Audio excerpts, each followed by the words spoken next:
Quoi? Ouais!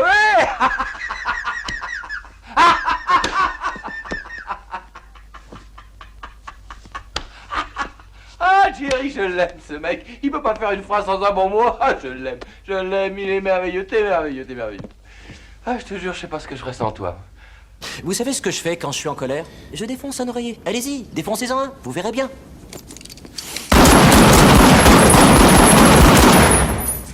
J'ai défoncé l'oreiller. Ça va mieux? Eh, beaucoup mieux. Super. Oh, dear Lord, three things we pray. To love thee more dearly, to see thee more clearly, to follow thee more nearly, day by day, by day. Amen. Amen. Oh, Greg, quelle belle prière.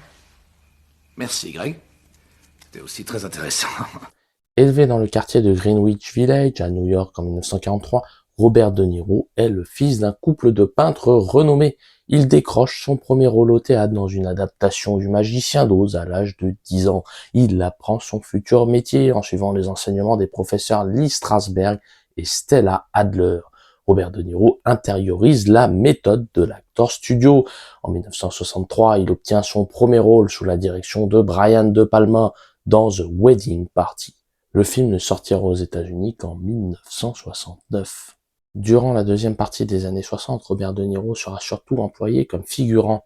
Outre ses collaborations régulières avec le réalisateur Brian De Palma sur Greetings et I, Mom, le comédien voit réellement sa carrière décoller en interprétant le rôle de Vito Corleone dans Le Parrain 2 de Francis Ford Coppola. En 1975, Robert De Niro remporte l'Oscar du meilleur acteur dans un second rôle. Particulièrement investi dans chacun de ses personnages, il devient l'un des visages de la relève à Hollywood, au même titre que Dustin Hoffman, Jack Nicholson ou Al Pacino. Si nous connaissons le talent dramatique de l'acteur, je vous propose de partir avec moi sur les traces de son univers comique à travers 3 films, La Valse des Pantins, Mafia Blues et Mon beau-père et moi. 3 films pour comprendre le caractère excentrique de Robert De Niro. Générique.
Au début des années 80, Robert De Niro représente l'une des figures majeures de la nouvelle génération d'acteurs apparus la décennie précédente. Un cinéaste saura particulièrement exploiter son potentiel. Martin Scorsese, le réalisateur, rencontre De Niro par l'entremise de Brian De Palma au cours d'un dîner de Noël au tout début des années 70. À la fin du dîner, Bob était donc assis là. Il m'a regardé et calmement, il était toujours très calme. Il m'a dit « Je te connais, je sais avec qui tu traînais ». Puis il a cité des noms, Joey, un dénommé Curtis et 2 autres types. Je lui ai demandé comment il savait ça. En fait, il s'est avéré qu'à l'âge de 16 ans, il traînait avec une bande de Grand Street ou d'Ester Street. Les 2 New-Yorkais italo-américains collaborent une première fois en 1973 dans Main Street, puis renouvellent leur duo en 1976 avec Taxi Driver, Palme d'Or au Festival de Cannes. Viendra ensuite New York, New York en 1978 et Raging Bull en 1980. Dans le rôle du boxeur souffrant de jalousie maladive Jack LaMotta, l'acteur prend 30 kilos et remporte l'Oscar du meilleur acteur. Lorsqu'il se retrouve pour la 5e fois en 1983, Martin Scorsese et Robert De Niro choisissent de développer une comédie autour d'un personnage pour le moins inquiétant. Dans La valse des pantins, l'acteur incarne le comique amateur Rupert Pupkin, prêt à tout pour percer à la télévision. Martin Scorsese met en scène les sensations éprouvées par Robert De Niro après ses premiers succès au cinéma.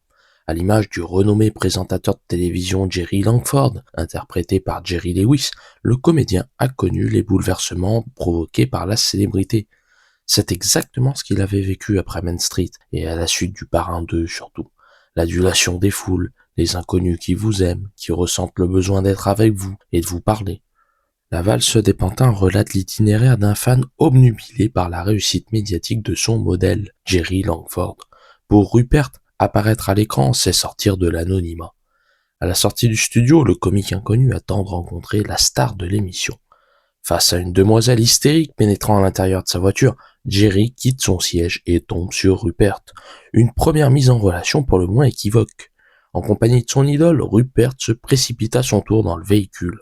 Particulièrement bavard, il essaie de vendre ses qualités de comique et parle en fan absolu de Jerry. En réalité, Rupert parle essentiellement de lui. Le protagoniste semble davantage obnubilé par sa personne que par celle de son interlocuteur. Il en fait trop au point de ne plus vouloir laisser partir la star. Au pied des escaliers le ramenant à son hôtel, Rupert continue de suivre Jerry. Là réside l'un des sujets centraux du film de Martin Scorsese, la tentative d'un fan de s'introduire dans la vie privée de son idole. Pour Rupert, la vie personnelle est indissociable de la vie publique. Jerry lui recommande d'adresser les enregistrements de ses sketchs à sa secrétaire. Rupert imagine déjà son succès populaire et ses conversations avec Jerry au restaurant. Repreniez l'émission pendant 6 semaines. Mais écoutez, ça ne m'est pas C'est possible. le bout du monde, 6 semaines. Vous pouvez me demander ce que vous voulez, mais pas de le faire pendant 6 semaines. Je suis incapable de reprendre votre émission pendant 6 semaines. Je suis incapable de reprendre ma propre vie pendant 6 semaines. Et vous êtes en train de me demander de faire une chose impossible. Mais c'est impossible. Voulez-vous essayer de comprendre? Quoi? Qu'est-ce que tu fais encore en bas si tard? Mais c'est impossible. Je sais plus quoi te dire pour que tu comprennes. Mais qu'est-ce que tu veux? Tu veux voir les larmes couler de mes yeux? Une fan réclame un autographe non à Jerry, mais à Rupert. Par la suite, il se met en scène dans la peau du présentateur télé, interrogeant Jerry et Liza Minnelli. C'est comme si tu venais de faire une cure de jouvence. Je sais pas ce que c'est. J'ai pas raison, mes amis? Hein? J'ai pas raison? Ah si, c'est vrai. Je te jure, c'est effarant, t'es superbe. Et tu sais, t'es très en forme, toi aussi, Jerry. Et crois surtout pas que je t'oubliais. Quoi? Ouais!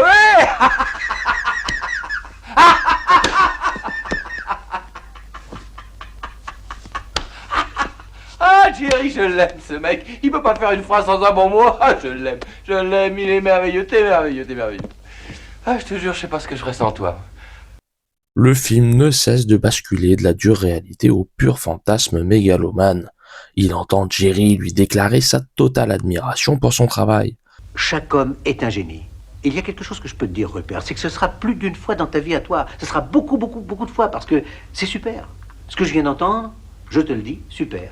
Tu tiens le super truc. Et tu n'as même pas à essayer de faire autre chose. Non, Coco, ton truc, c'est du bronze. Alors, je sais qu'il n'y a pas de recette, mais je vois pas comment tu fais ça. Et c'est pas de la curiosité, crois pas ça, c'est pas parce que je veux utiliser ce matériel. Non, je veux que tu sois certain de ça. Non, je te pose la question parce que je ne sais pas comment tu fais. Et que je me sens obligé de te le demander. Oui, comment? Comment tu fais ça? Il se voit marié en direct avec sa dulcinée dans sa propre émission. Ni moi-même, ni ses professeurs, ni ses camarades de classe n'auraient imaginé qu'il allait décrocher le gros lot.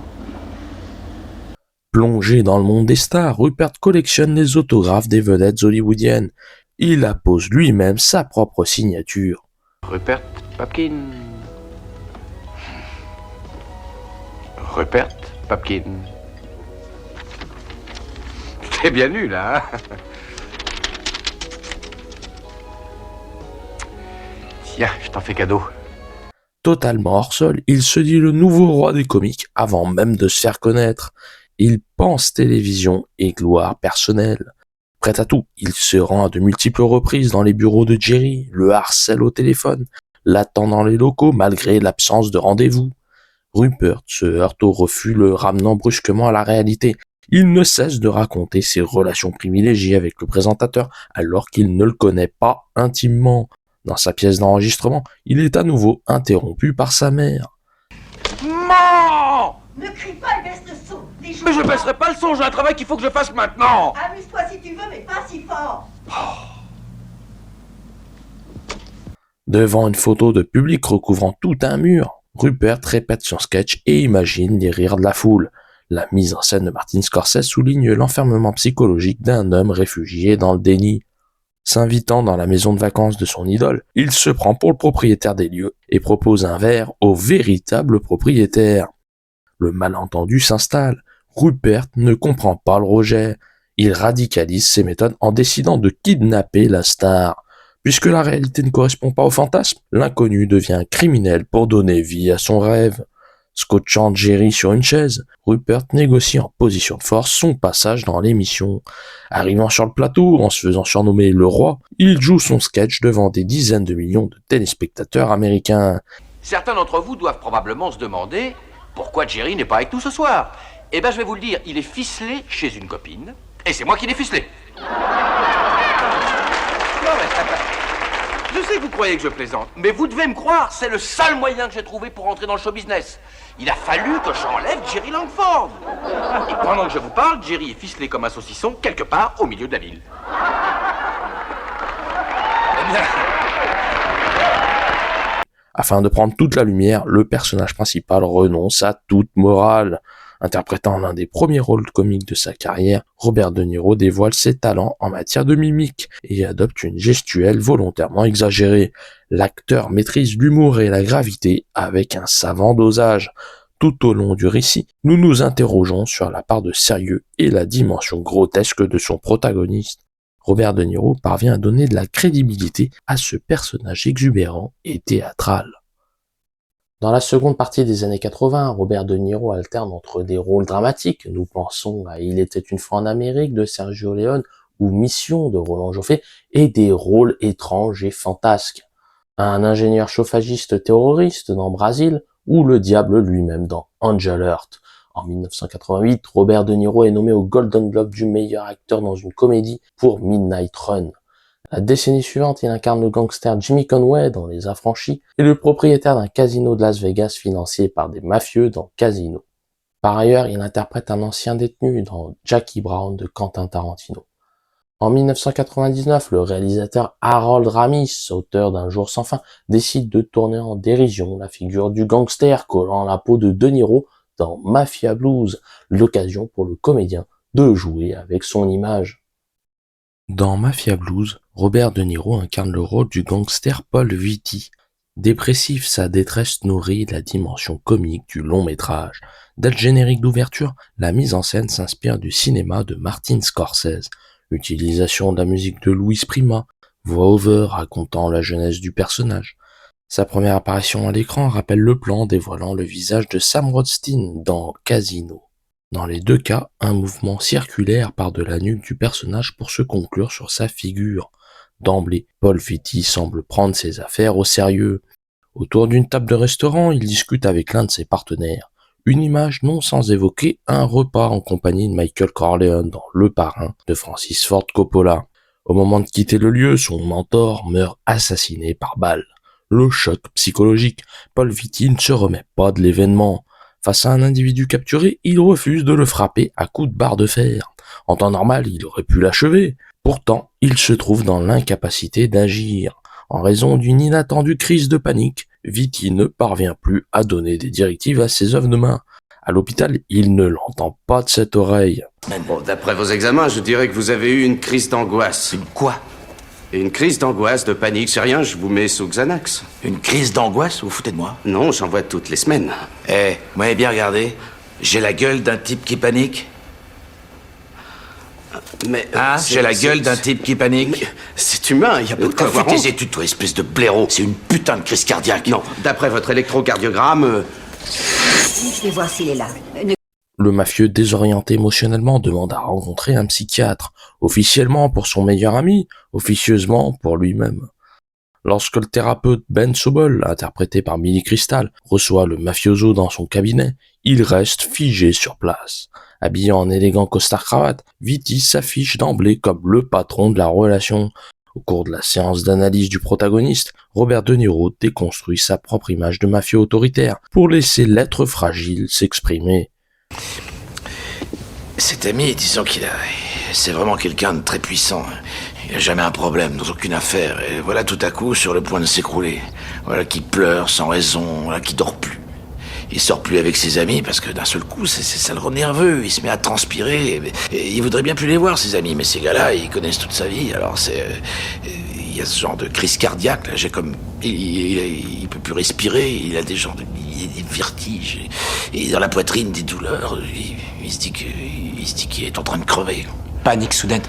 Ah, mais vous me fatiguez avec cette putain de panique, les mecs. Qui a parlé de panique? Qui a parlé de panique? Pas de panique. Le gangster traite son analyste comme un parrain avec son disciple. Si la conversation avec Ben Sobol le rassure, il n'hésite pas à menacer son interlocuteur s'il n'exécute pas scrupuleusement ses ordres. Vitti alterne en permanence entre colère soudaine et désespoir inattendu.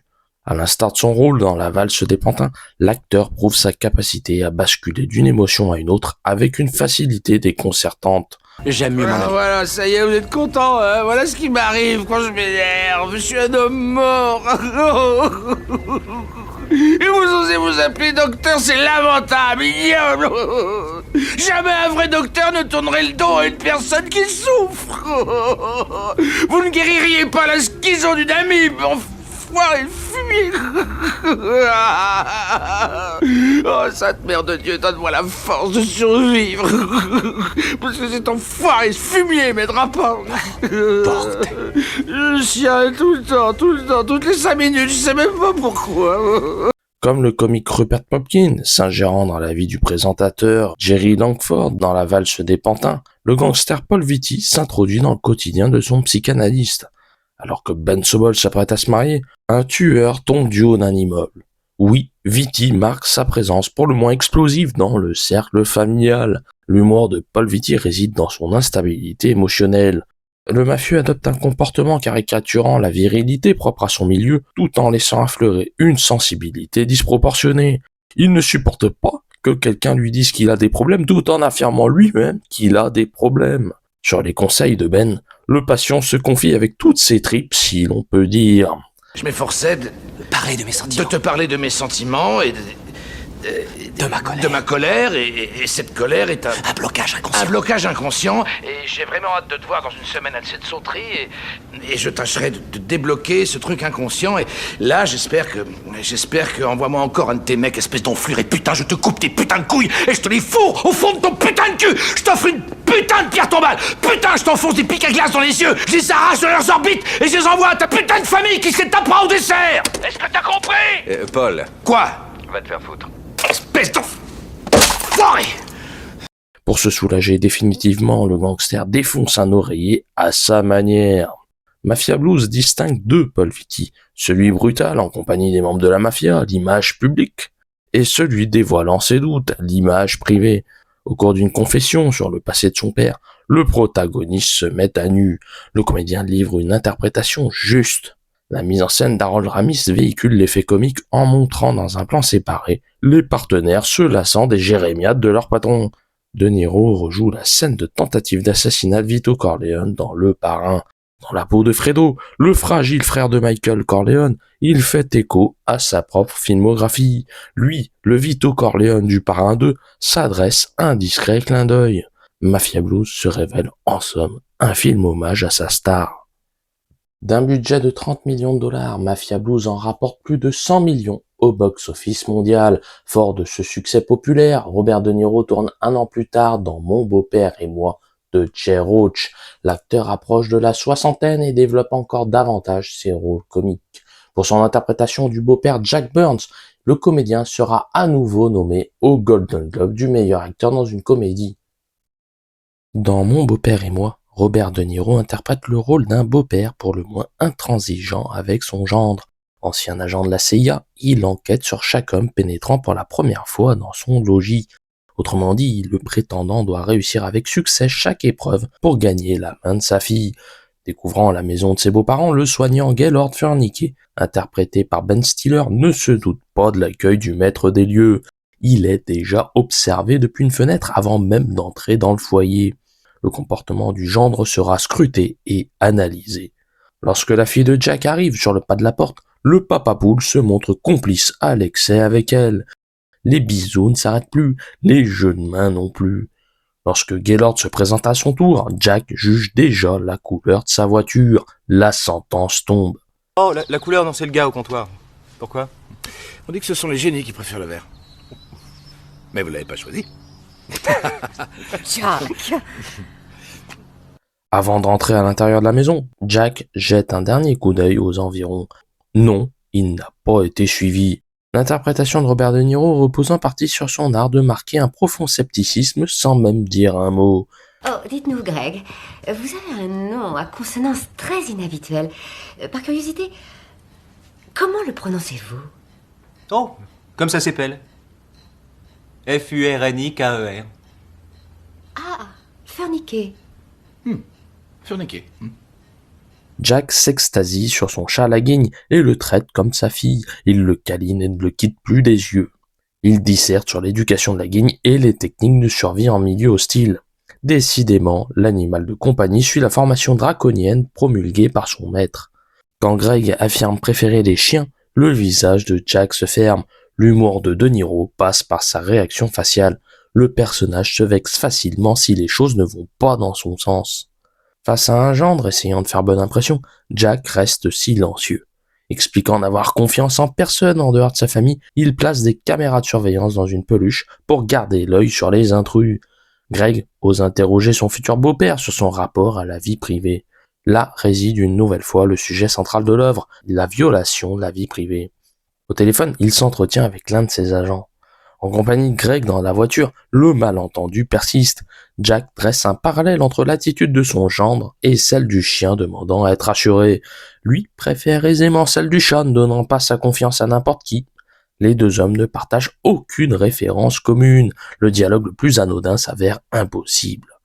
Lors du dîner familial, Greg dit un bénédicité totalement improvisé. Jack peine à dissimuler son incompréhension. D'une extrême rigidité, il continue à vivre avec les cendres de sa mère déposées dans un vase, trônant dans la salle à manger. Lisant un poème en hommage à sa maman, Jack s'effondre en larmes. Attention toutefois à ne pas déboucher la bouteille de vin dans la mauvaise direction. Oh.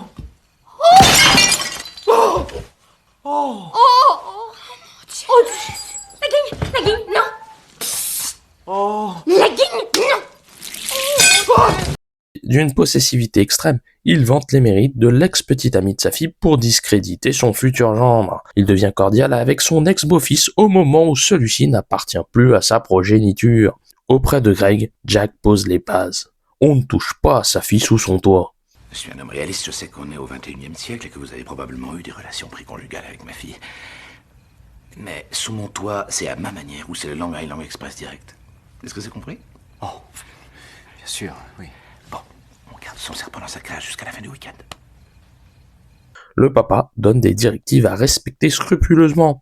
Refusant de laisser son enfant appartenir à un autre homme, il n'a pas coupé le cordon. Greg pénètre dans une salle secrète et découvre le vrai visage de son futur beau-père. Il contemple des photos de Jack en opération et en compagnie du président Bill Clinton. Au fond de lui, Jack Burns est resté agent de la CIA. D'ailleurs, il ne manque pas de passer l'inconnu au détecteur de mensonges et lui pose des questions qui fâchent. Avez-vous déjà regardé des vidéos pornographiques chez vous?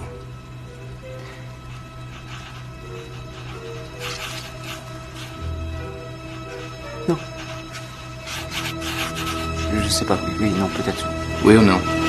Tous les moyens sont bons pour exclure Greg de ce qu'il nomme le cercle de confiance. Chaque détail constitue un argument de rejet. Si Jack enquête sur le passé de son gendre, c'est pour trouver l'élément problématique.